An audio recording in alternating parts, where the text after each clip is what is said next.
Yo, what's going on, guys? This is Mustache MMA, and welcome to episode 4 of Best Bets, UFC 271, Israel Adesanya versus Robert Whittaker 2. We got the rematch and the main event going on. Very excited to break this one down. I'm going to look into each of these fights, look into the bets that are available on the sports books for each of the fights, and pick and choose a couple of the plays that I'm going to go ahead and throw some action on. So let's get into it. And before I do, I'm just going to go over my results from last week's card. So overall, again, another negative week, but again, barely in the negative. It seems like these past 3 weeks I've been -1, -1.1, and now -0.47. So slightly improving, but again, still in the red. So feeling pretty confident on this card, though, that we're going to get in the green. Anyway, went 4 of 9 for a net of -0.47 units. I had a L in Vanderaa inside the distance. He lost his bout. Wins in Row money line. Almeida inside the distance. A loss in Burial no Jukwani. Fight goes the distance. Horrible take on that one as it ended in 15 seconds. A win in Dawodu money line in the over 1.5. Losses in John's by decision. He lost by finish, and a loss in Erosa inside the distance. He won by decision. A win, half a unit play, and Maxim by decision, plus 380. That was a good one and helps keep me close to that even range. And then a loss in Strickland by KO TKO. So yeah, 2022 results overall, 11 for 29 for a net of -2.6 units. So again, not terribly down in the hole. Just had a couple of bad breaks for a couple of the bets that if they went my way, I'd probably be in the green overall. But nevertheless, heading into 271 with some high hopes and pretty confident I'm going to get in the green. So let's go ahead and break it down. Where am I going here?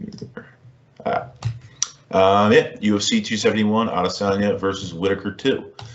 So first fight on the card is going to be Jeremiah Wells versus Blood Diamond, Mike Mathetha. Mike Mathetha out of Israel Adesanya's city kickboxing gym. Jeremiah Wells, a Philly native. So this one, I was looking at the bets. I really like Wells to win this. And the prop bets came out earlier today, and I was hoping to jump early on a Wells inside the distance play, and I thought it was going to be at a pretty good price.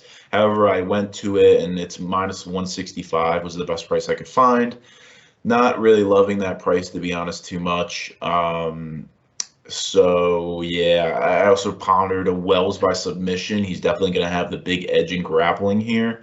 And even maybe a fight starts the second round, maybe Mike Mathetha is a little more durable than we think. That was at essentially a pick him at -110.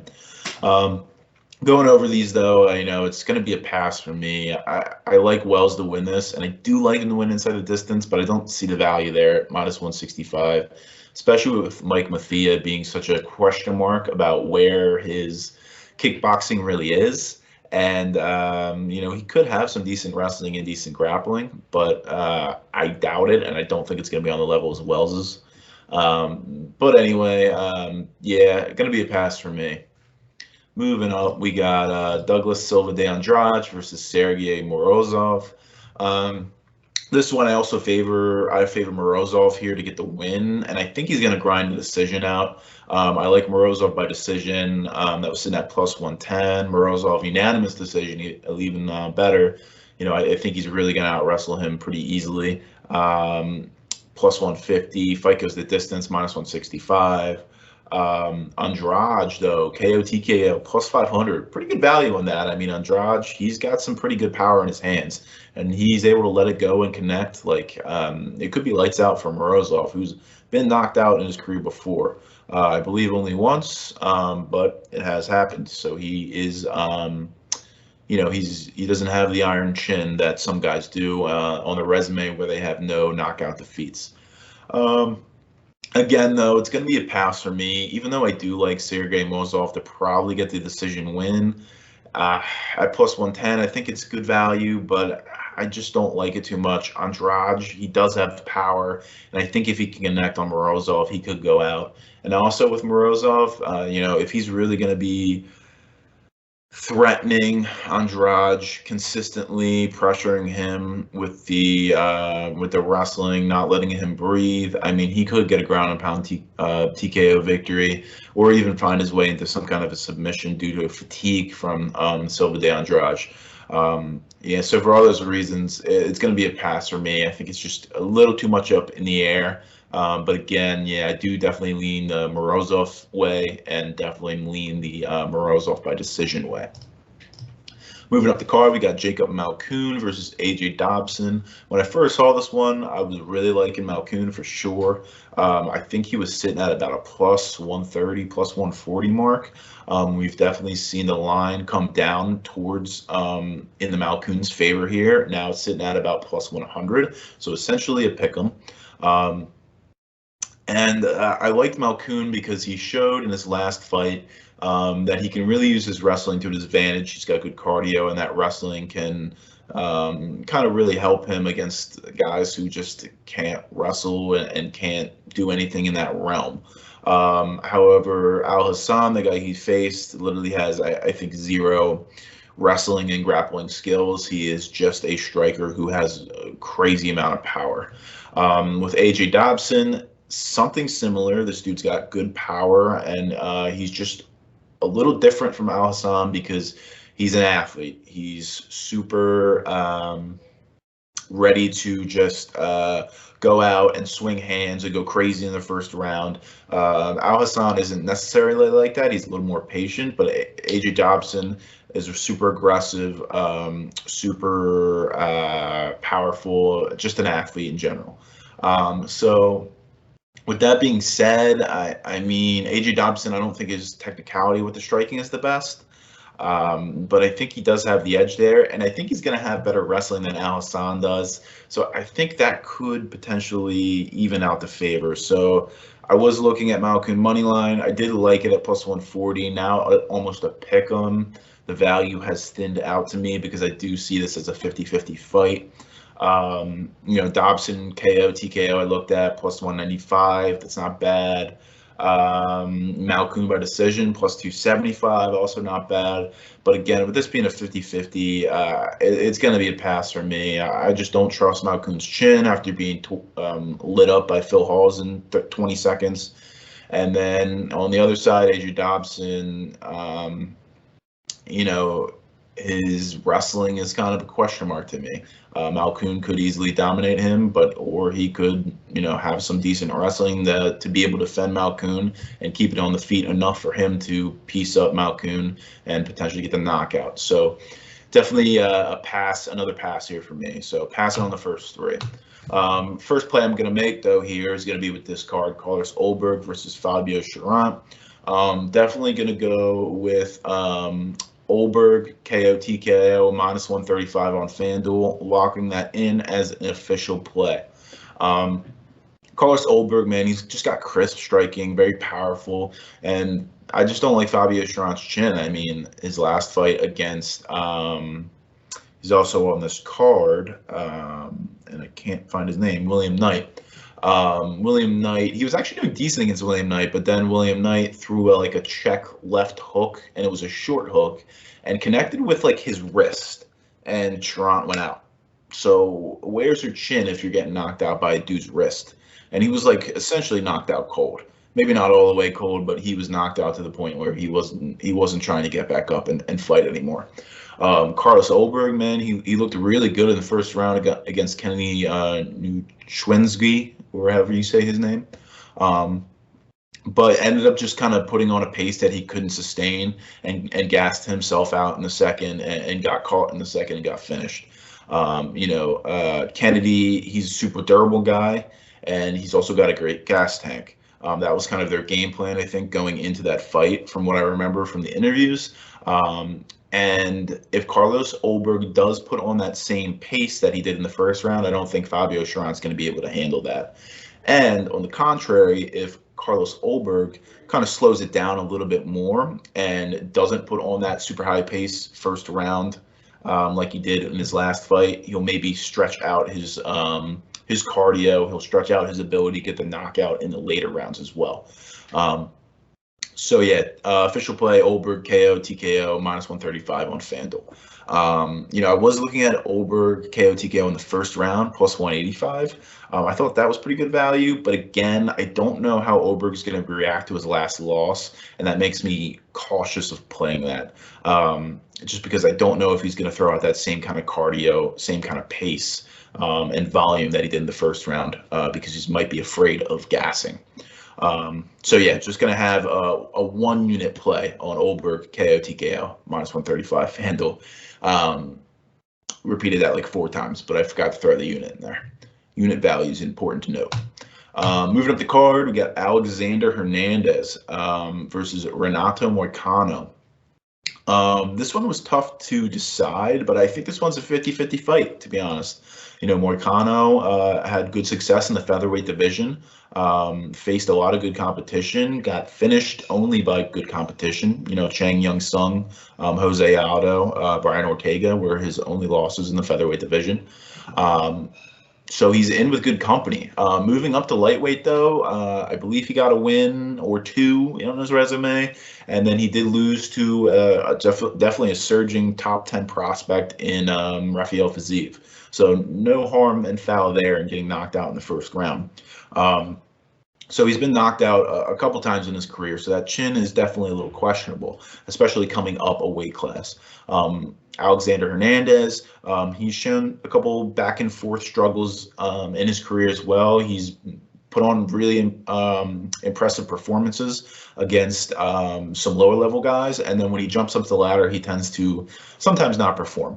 So, like I said, I think it's a 50-50 fight, so I'm going to go with the dog here. I see the value there. Locking in an official 1 unit play on Hernandez money line at +142 over on FanDuel. Yeah, just explain the whole reasons, kind of why I favor the Hernandez side. I just like his striking as well. I think it's crisp. He's got really good combos, fast hands. He might be able to put Moicano's lights out.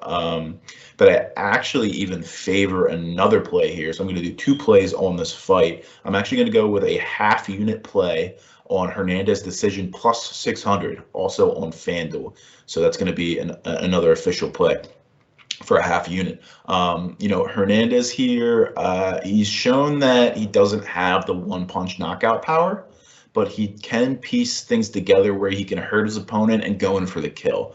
Renato Moicano, a couple of his fights, they've been kind of flash knockouts. Whereas Alexander Hernandez doesn't have that power, so I think Moicano is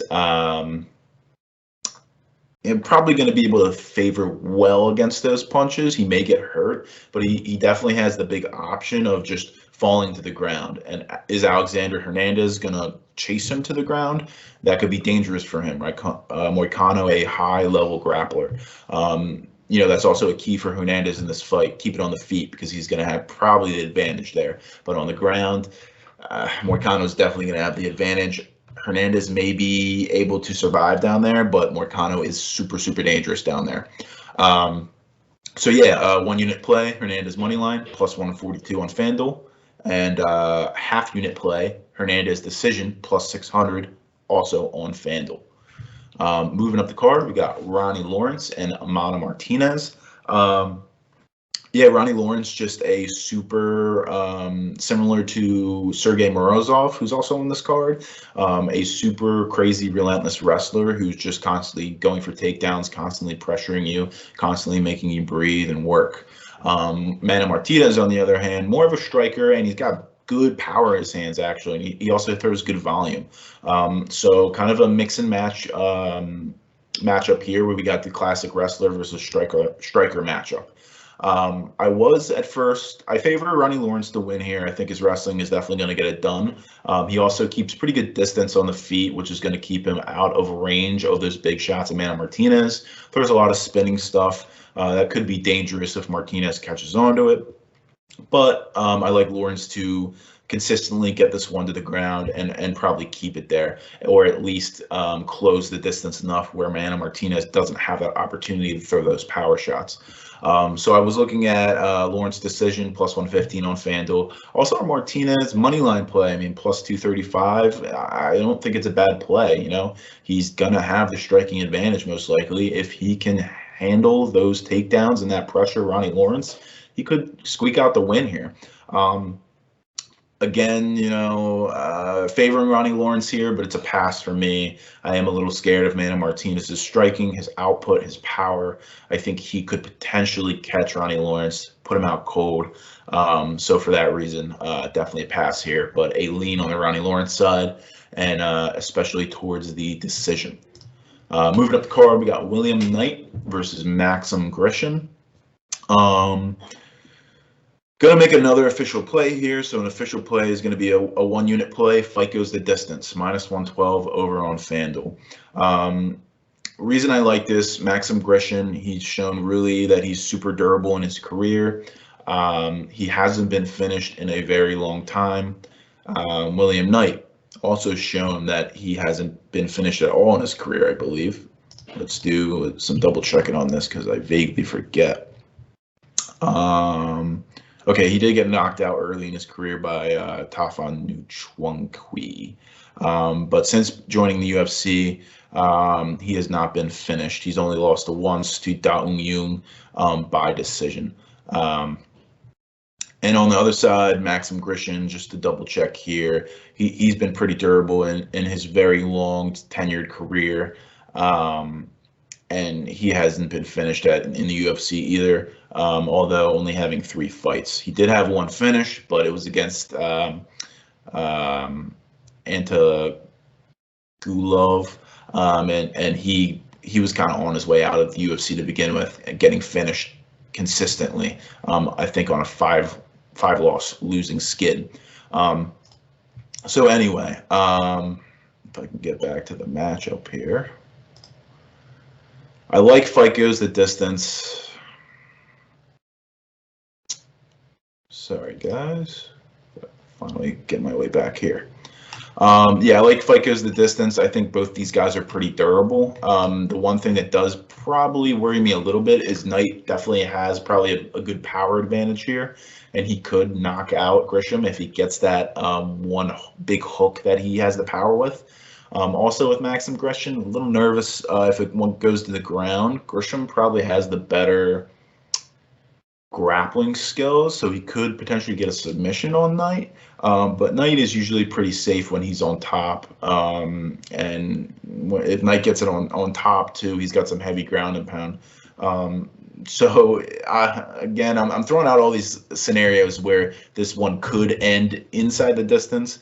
But I do like fight goes the distance. I think Max Grisham is going to be very technical here. William Knight's open to the jab all day. I think he's going to let that jab go all day, hit him up, kind of make William Knight think a little bit. He's going to make William Knight miss the big power shots. He's going to stuff the takedowns. And then on the Max Grisham side, in terms of him potentially getting a finish, William Knight has shown that he's very durable since his very first finish. He's not going to go crazy here, I don't think. And so official 1-unit play on fight goes the distance for this bout here, minus 112 on FanDuel. Moving up the card, we got Alex Perez versus Matt Schnell. A very fun fight here in the flyweight division. Again, I'm going to go with a 1-unit play on fight goes the distance at plus 130 on FanDuel. I think this is pretty good value. Reason being, Alex Perez, I really like him. Probably to win this one, but I think he probably will lean out a decision. Matt Schnell could get a decision as well. But with Alex Perez, I don't think he's going to be able to get a submission on Schnell because Schnell is very Highly touted grappler. He's good grappling defense, and he's only been submitted very limited amount of times in his career. The question mark here is if Matt Schnell is going to be able to not get knocked out or not get hurt on the feet. So, with that being said, on the other side, going to Matt Schnell, also pretty decent with the stand-up. He could get a finish with the submission too, but I think both these guys are too slick with the grappling that they're going to be able to have good defensive grappling. Now, Alex Perez, he got caught in the guillotine last time out against Deiveson Figueiredo, but that was early in the first round. They weren't sweaty. Deiveson Figueiredo's got a death grip choke, so I'm not taking too much into account there. And I think it's Perez. I think he definitely has the advantage on the feet, but Matt Schnell can handle himself. Matt Schnell, he got knocked out recently against Alexander Pantoja. However, Schnell was just kind of being really reckless on the feet, and his last two fights, he's really kind of improved upon that. So with all those factors being said, official play, fight goes the distance, 1 unit plus 130 on FanDuel. I looked at a Perez decision, but I feel like Matt Schnell could potentially squeak out a win here. A Matt Schnell moneyline play isn't terrible. Also, a Schnell submission is plus 1,000. I mean, again, I think these guys are both pretty slick with their grappling. But, Schnell has a really good triangle. If Perez, goes in for a takedown, tries to wrestle with him, and Matt Schnell's pretty comfortable off his back. So it's going to be dangerous to take him there. So I thought that was an interesting play with some good value as well. But anyway, just going to leave it to one play, like I said, and move on. Roxanne Modafferi versus Casey O'Neill here. Modafferi, very big veteran, most fights in female MMA history against the newcomer Casey O'Neill, young, up and coming, undefeated, looking very good in the UFC with 100% finish rate in the UFC, I believe. So she's doing really well. Let me confirm that really quick. Because yes, 100% finish rate in the UFC. That's what I thought. So, this one I was a little weary of too, but I'm gonna go with it. So official play, 1 unit play on O'Neill by decision, plus 100 on DraftKings. Roxanne Modafferi, man, although she's definitely getting up there in age, and she has a lot of experience and she hasn't been looking great. She's been getting dominated in her fights. However, she's super durable, super tough, can take punches, can handle herself in the grappling situations, can get out of sticky situations, and is constantly, still throwing, still in the fight, not, always intelligently defending herself and moving positions to where, the ref's not going to wave it off. So I do favor a decision here by O'Neill in her first decision victory in the UFC. Modafferi has full top competition in this division, and nobody's been able to finish her. I believe the last time she's been finished is years and years ago, like over 5 years ago. And, O'Neill, she's super good with the grappling, super good with the wrestling, really good ground and pound. But it's not like it's heavy ground and pound. It's more volume ground and pound. She always looks up at the ref consistently in her fights and is like, are you going to stop this? And I'm thinking in my head, I was like, well, no, it doesn't even look like you're doing any damage. They're the tiniest little freaking ground and pound shots. Anyway, though, she did consistently get those wins, a couple from ground and pound, a couple from, or one from a rear naked choke. But yeah, I just think Roxanne Modafferi is strong enough here to fend off a finish from Casey O'Neill. I don't think Modafferi is going to be able to get a victory, though. I looked at a Modafferi decision, plus 500, but I didn't like it. Fight goes the distance, minus 165. A little steep, but I'd rather go with the O'Neill side because I'm pretty confident that she will get it done if it does go to decision. Or in general, I think she's going to get it done. And I do favor the decision side. So again, official play, 1 unit, Casey O'Neill by decision, plus 100 on DraftKings. Moving up the card, we got another veteran in Andrei Arlovski versus Jared Vanderaa. I do not like Jared Vanderaa at all, really. I don't think he's that good. I think a lot of these guys in the heavyweight division that are, outside the top 20, 25 or top 20 just are not very good at all. They just don't show that amount of skills that some of these other heavyweights possess, whether that be just straight power or some of these newer guys who are mobile and are light on the feet or even have some grappling skills, wrestling skills. Jared Vanderaa here, I don't like his stand-up too much. I don't think it's too technical. I don't think he has the power. His speed's decent. His wrestling, he doesn't really seem to use it that much. Yeah. Andrei Arlovski, he's shown that he is able to consistently beat these other prospects, except the ones that are actually good and make it into that top 15. He's essentially like the gatekeeper of the ranked opponents. So his only last defeats come from Tom Aspinall, top 10 guy, Jairzinho Rozenstruik, top 10 guy. So any other opponents he's been able to handle very easily and shield them off and get a decision victory. He's not much of a power guy like he used to when he was younger. Now he's more of that mobile guy who throws out more volume and just kind of touches you and doesn't throw too much power on him. So for all these reasons, I'm going to do an official unit play on Arlovski by decision, plus 135 on FanDuel. Again, Arlovski consistently proves that he can beat these guys over 3 rounds that just aren't good enough to be in the top 15. And trust me, Jared Vanderaa is not good enough to be in the top 15. That's going to be my only play for this fight here. Moving on to the main card of UFC 271 here, Nasrat Haqparast versus Bobby Green. Now, money coming in on Haqparast, which I'm a little surprised. I don't love Haqparast. I'm not in love with him. And I'll tell you what, I do really like Bobby Green. His stand-up is super technical, and he does keep his hands low, but he's proven that he's just so good at striking defense that guys really struggle to try and hit him.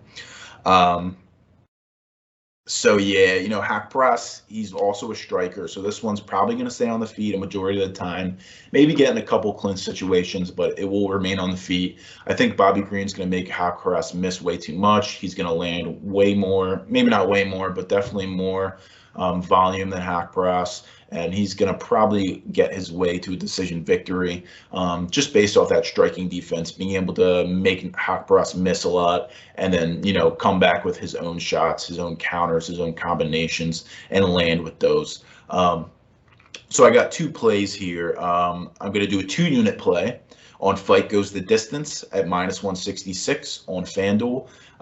This is definitely one of my locks of the card. I'm very confident on this. Bobby Green, he did get a finish in his last time out, but it was against Al Iaquinta, who's essentially on his way out of the UFC, just kind of collecting a paycheck, in my opinion. And then Nasrat Haqparast, he does have some power in his hands, but I don't think he's fast enough to land those sometimes, and he's shown against guys who have pretty good striking defense that he can miss and land.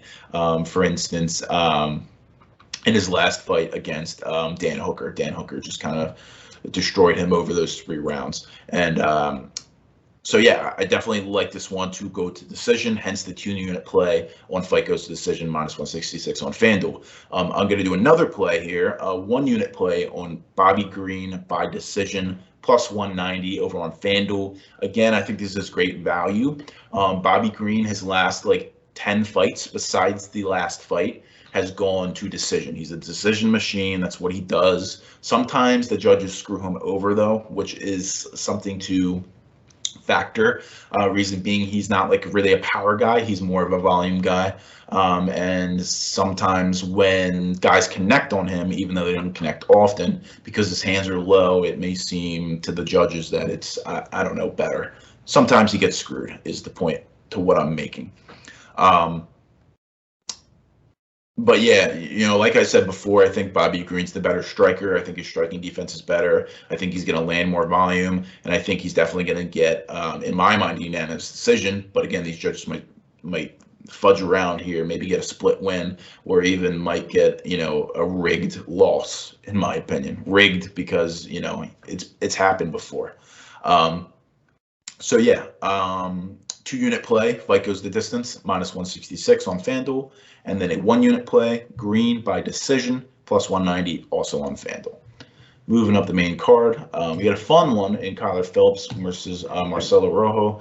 Definitely a contender for fight of the night, most likely, in my opinion. It's going to be a lot of back and forth action.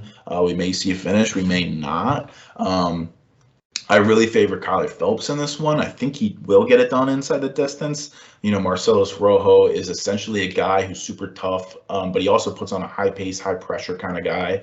That's kind of what Phillips does also, which makes it a really exciting matchup. Marcelo Rojo could get Kyler Phillips, but Kyler Phillips has shown to be durable. He's fought some really tough competition so far in his career.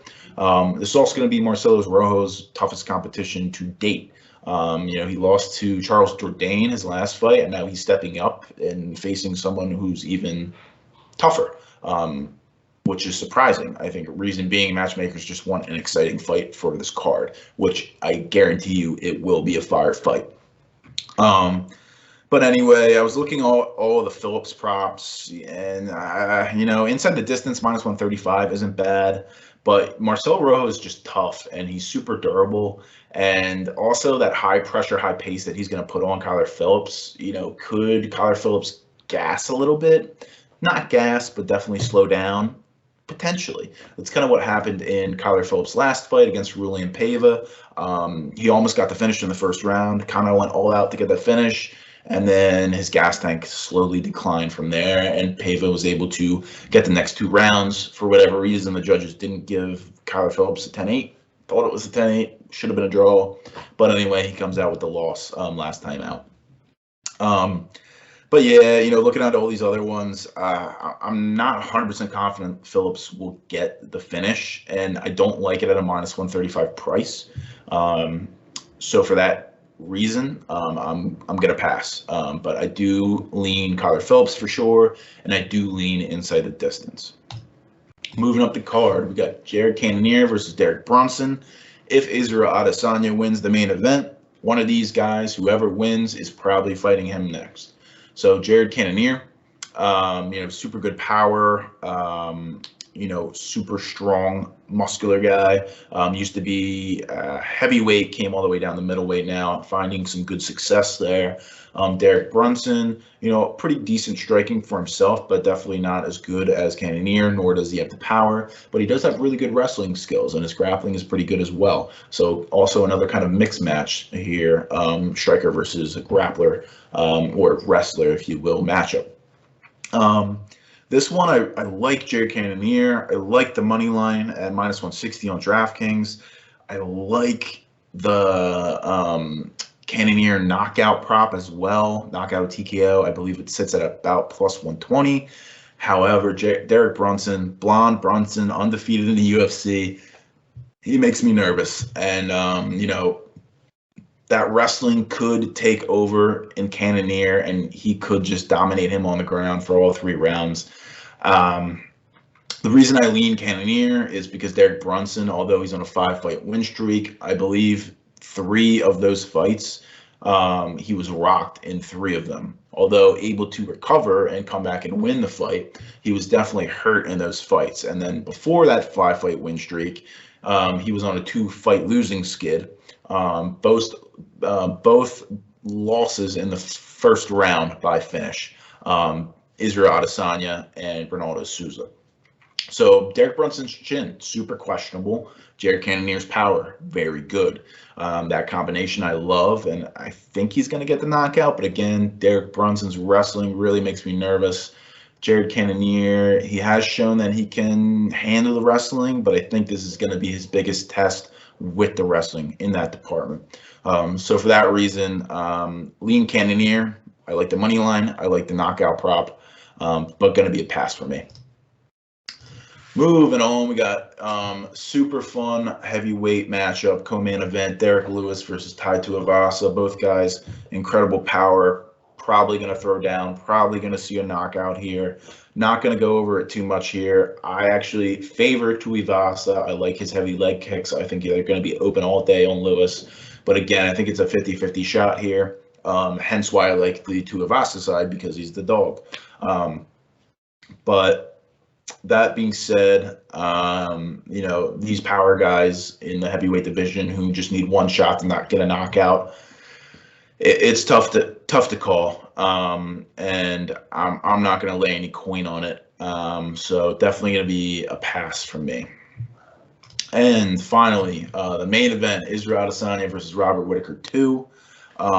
Definitely one where I wanted to see for a while. I think Robert Whittaker is like the small step pedestal below Israel Adesanya, and then there's everybody else in the middleweight division. So definitely a deserved rematch for Robert Whittaker, coming on a 3-fight win streak against a couple good opponents in the middleweight division. Israel Adesanya, obviously undefeated in the middleweight division, tried to go up and get double belt against Jan Blachowicz, but got pretty dominated, honestly. Got beat up on the feet, and also really got dominated in the wrestling department as well. So with all this being said, the first fight, I think a lot of people are gonna look at that and say, oh, Israel Adesanya knocked him out in the second round. This is an easy win for Adesanya. But don't count out Robert Whittaker, man. He's really improved those small things that happened in that first fight, I think. And I think you've seen those improvements in his last 3 fights with this win streak going on. So I think this is going to be a tough test for Adesanya. And with Adesanya being minus 300, minus 310, I don't see any value in that. What I do see value in is this one going the distance. I think these guys are both tough. I think Robert Whittaker has made those adjustments to where he's not going to get caught by Adesanya. And I think it's going to go all 5 rounds, and I'm pretty confident about it. So it's definitely going to be an official play. 1 unit on Fight Goes the Distance, minus 110 on FanDuel.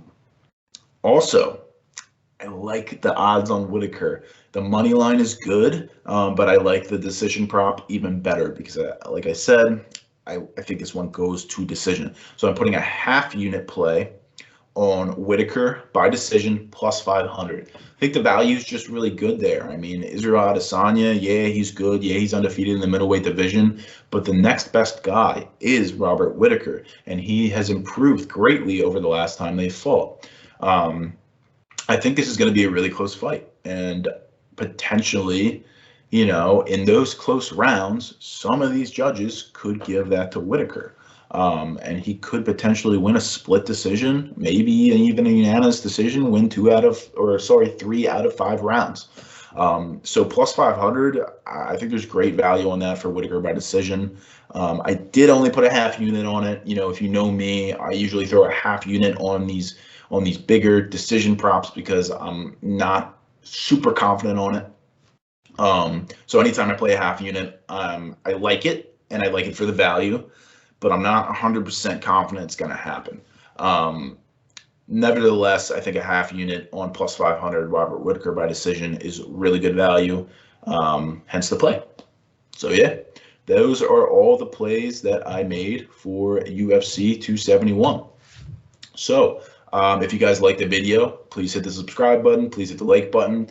If you guys got any plays of your own, let me know what they are down in the comments. If you liked any of my plays, let me know down in the comments. If you disliked any of the plays, let me know down in those comments.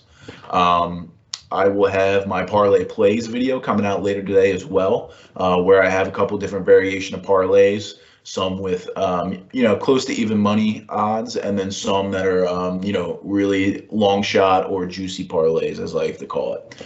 So look out for that one coming out soon as well. Thanks a lot, guys, and I'll see you soon.